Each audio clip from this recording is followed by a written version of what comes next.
বেশিরভাগ সময় আমাদের বাড়িতে ঝোল আর কারি খাওয়া হয়। তাই মাকে বললাম আজকে একটু অন্যভাবেই ডিমটা করতে। মা ৪-৫টার মতন আলু সিদ্ধ করে নিয়ে তার মধ্যে পেঁয়াজ কুচি, লঙ্কা কুচি, ৩টা ডিম ফাটিয়ে নিয়ে সেটাকে বড়ার আকারে করে নিয়ে সাদা তেলের মধ্যে ডিমের বড়াগুলোকে ভালো মতন ভেজে নিতে হবে।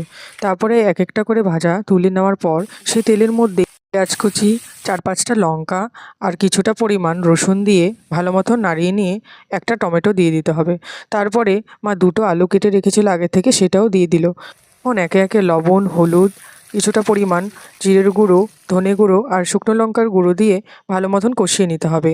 তারপরে কষানো হয়ে গেলে যখন ভাজা মশলা কাঁচা গন্ধটা চলে যাবে, এখানে ঝোলের পরিমাণ জল দিয়ে দিবে। তারপরে ঝোলটা ভালো মতন ফুটে আসলে বড়াগুলো এক এক করে ঢেলে দিতে হবে। ডিমের বড়াগুলো দেওয়ার পর ৫ মিনিট ফুটিয়ে নিলেই তৈরি গরম গরম ডিমের বড়ার ঝোল। আর কি, গরম ভাতের সাথে পরিবেশন করো আর দেখো কতটা সুস্বাদু হয়েছে খেয়ে। আজকেই বানিয়ে